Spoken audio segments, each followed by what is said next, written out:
in this shitty weather, shitty afternoon. Got all these pieces painted. All the shit for the dash has already been painted. The actual dash top is on the other side of the shop. I don't think I'll paint that one. Anyways, the carpet's gonna be on top of it. But I'm gonna work on at least getting this all put back together, and then I'll start taking pieces out of here to get them degreased and ready for paint whenever there's a better day. And doing that, I'm gonna work on putting in the radio or the stereo, a little cheap one. I mean, I ain't really too dramatic on shit that I want, but as long as it has like the harness off the old radio that it had, that was out todo pinche desbaratado, the damn pantalla wouldn't come on or anything like that. You have to wait for like a good 5 minutes for it to somewhat appear.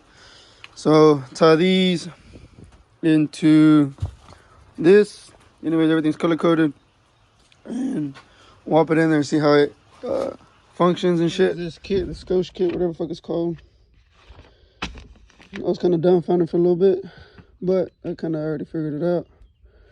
Well, fuck, I'm already in the Spanish side, so I might as well show y'all. All these gray areas, you cut them off or you just break them off. So you cut that. Air lift is with this and that. On this radio, I won't be able to use this face. It's already test fit. This $150 something doubled in. So the only one hole that lined up was this one. And on the other side, the same thing as well. So on this doubled in, it has to sit flush. Put it in there, screwed it down, just with that one screw, bolted it to the actual dash piece itself. It fit good, height was right, spacing was right, all that's good. So the whole thing I'm doing is marking a couple more holes to do 4 points to make it more sturdier.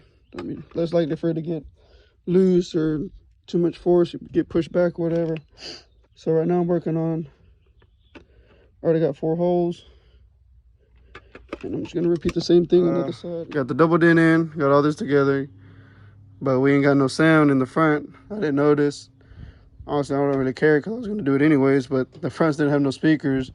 I was just listening to the back, so just even more reason to buy them right now. So I bought this brand, CT Sounds, for this truck. We'll see how they do. The last ones I bought for the single cabs were PRVs, which were pretty good, so I'm gonna give these a try anyways, try different shit.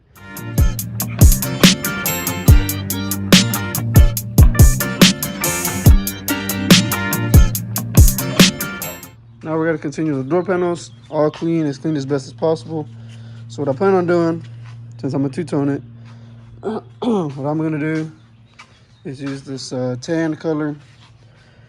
I just hit a mist of that goes on the vents to the dash for your defrost or some shit.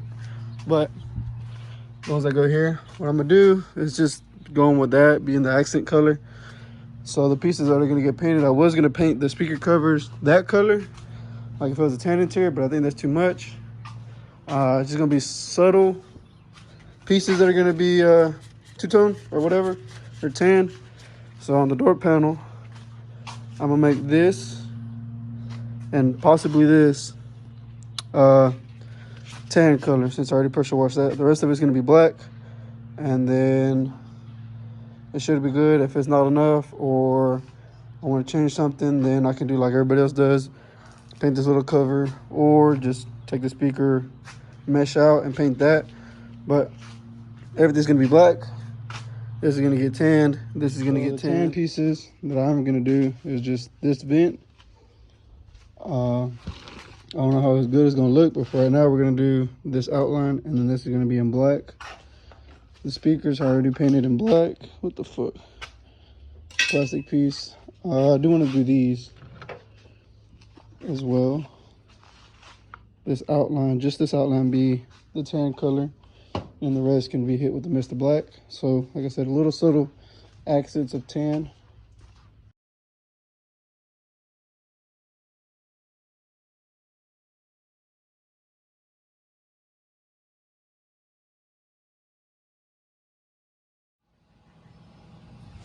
Más o menos, no? So those tweeters are gonna go here. The factory ones that took them out, they weren't loud enough. They ain't worth the shit really. Same ones I got on the single cab. I was gonna do the same way like I did here as far as connecting them, but the good thing, both sides had the tweeters. They were still good condition. I just didn't want to run them. So what I did was I fished them back out because I tossed them, but I cut it right at the end as far as I could get it to the speaker, cut it. So you're negative, you're positive. I can finally connect it right. And if I ever need to take off the door panel, you know, you ain't got to worry about cutting the butt connector or loosening something, or the, I guess you would call them spades or whatever, male and female in, and then yanking them or some shit like that. And then you possibly taking the wire loose, and you're gonna have to repeat the process. So this is much better. Just can disconnect it from there, which should be simpler for whenever I do need to take off the door panel for anything. I already have that figured out, mocked up. Still in the process of painting the rest of the door panels. They're being a pain in the ass for the simple fact is the material, once you paint it and it kind of dries up, it go back to the factory color. It kind of soaks it in and absorbs it. This ain't really a shiny black, but it's a little bit better, a little bit darker. But you know, that's the theme on the interior. Not much, little subtle pieces. Like, you know, that's good enough. That little ring right there, you can see just barely, you know. To touch base on the audio tweeter shit again, these 3 half circles, half moon, whatever you want to call them, are the ones I did on the previous truck, the single cab. I'm gonna do this to every other, I guess, new body style truck I'm end up doing. So if you want to do this, go this route with the tweeters. This is the best way to do it, in my opinion, the quickest, cheapest, whatever you want to call it. And if you want to run these or whatever, you know, it's all different and it's all preference. So the way I do it is I try to keep it as hidden as possible. For the reason is I've seen people, whenever they have the full center console, they make just big ass holes and then they put them there, or they kind of shove them into the door panel where the little pockets are at, and it looks kind of tacky and goofy and all that shit. So I like to make my shit clean. So your factory tweeter would be here. So I just took that out. I'm gonna put that behind the mesh. So to go away about it, if you want to run these DS18s, is you know, you use whatever kind of material you want. The thickness, I say that's half. You take that, and now what you do, line it up on your edge. I'm pretty sure you've seen this millions of times. Line it up on your edge, trace it. So if you do these DS18s, this inside ring or diameter is the distance from here to here on this speaker or the tweeter. So you can use that as your template as far as the inside diameter. So once you do your ring like this, you use this, which is kind of goofy cut, but it's better than nothing. Trace on the inside. You cut the inside first with whatever you're using. Cut that out. Make sure you make your notches for your terminals. And then once that's said and done, you do the test fit and all that. Then you cut the outside, and then like I did on the other truck, you can't really get perfect circles out of that. So what I do is I use the bench grinder and just make passes all the way around to make it as done as possible. And then what I'm gonna do that I didn't do on the other one is I'm actually paint these, because you can see this through the door panel if you're seeing it at a good angle. So like I said, I'm using the factory plug and harness and shit. So sitting it in there, see it's good. Like I said, my cuts ain't the best, but there's enough wiggle room to do any kind of adjustments. I can completely rotate it freely. The spacings are good. So if you do have with your door panel, with those tweeters, the DS18s, you will be able to clear from the door panel frame from having to do any kind of modifications there. It's just the only real pain you're really gonna endure or fall into is just making cuts in the actual door panel and making it wider. Since that material is so thin, you kind of got to be careful, because if you take too much material off, then you won't have nothing for this speaker to mount to. You just mount to the actual whatever the hell this material is called. But yeah, that's the best way to do it. If you want to do something like this, if you want to run a pretty decent sized tweeter and make it as clean, as hidden as possible for basically dirt cheap. And like I said, once I'm done, I'll show you the end result on this one.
madre that I got going on right now is we're putting on some shit to be able to run some other shit. So a while back I ordered some dust shields for the rear, but they never got here because of eBay, you know, bullshit like that. You can never get nothing really, and sometimes you can get your refund back. So I got my refund back for those, and I actually bought these same ones from eBay through Amazon. Dorman, not sure if that's the part number or whatever, but I got the 2-piece.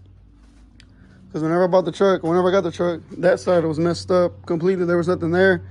And this one was already showing signs of rust and deforming and shit like that, and it looked weak. So I went ahead and bought some new ones. For the same reason is we're going to take the lighting off of that truck, wheel lights, the 4-piece rod light, and then we're going to transfer it on this one, so this is going to be the priority build. The reason I don't plan on doing nothing to that one is because it's a daily. All I want to do is just basically what I did now: level, wheels, tint, maybe some system, maybe a small exhaust, you know, mod, muffler delete, but nothing too major. Don't plan on doing nothing like that to this one, for the simple fact it's too new, and I just want to have a vehicle I can jump in and be comfortable driving anywhere I need to, and you know, I can mess with this. So I got to put the rear, the last one. So all you got to do is take these 4 out, take your emergency brake cable out, loosen this up as well. You bring this back, slide 1 piece. You kind of have to go around this right here where the brake line goes. And for the emergency brake, you got to go around that, slide it in there, stick your other piece and go on top of that. You got little, I guess, guides or some shit like that you line up to make sure you're flush and you're straight at the end. Put that together, tighten it up, put everything back how it was, and you have the finished result as this. So time to work on putting these sons of bitches on that truck, because this truck is just gonna stay stock from here on out. Like I said, I can't even really see shit with the 20, so there's no point in running them.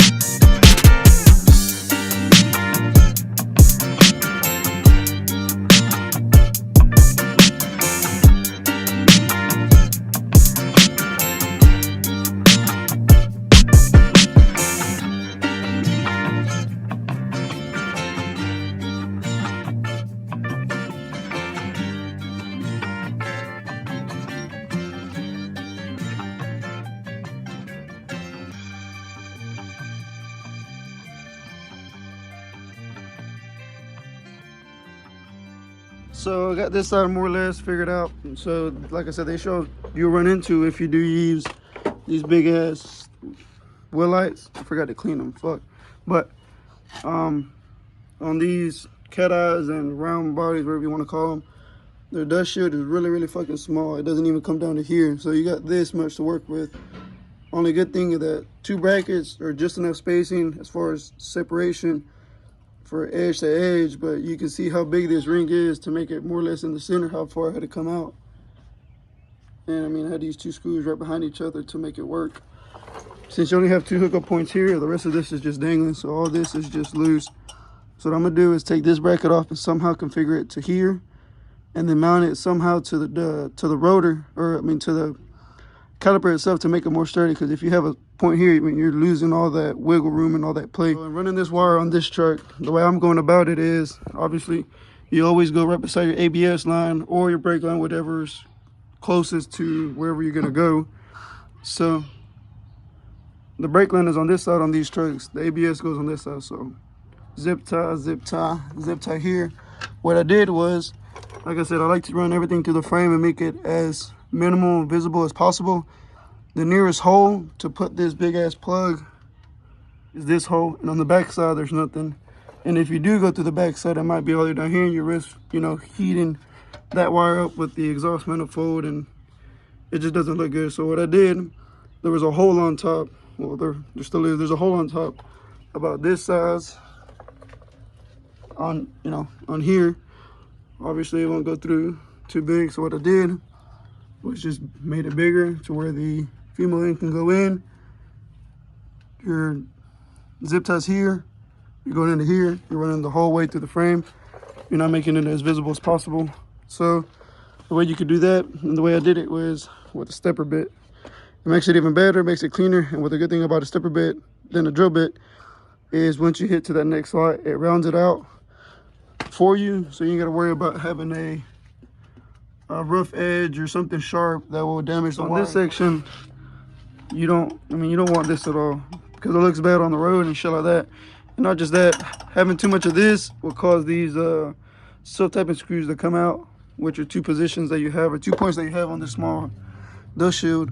Take this off, cut, make a hole in this, go ahead and start bending, and once I see more or less the length I need, cut it off and make my 2 holes for the for itself to mount to the ring, and then it should be sturdy. And there's enough threads on here to actually have it tight where it won't come out, where your caliper action will still function right. And then, like I said, I might do the top one too. So for sure we're gonna do this one maybe, if I'm not satisfied with how it looks. So to get this shit to work, right, I got the eye pretty much there.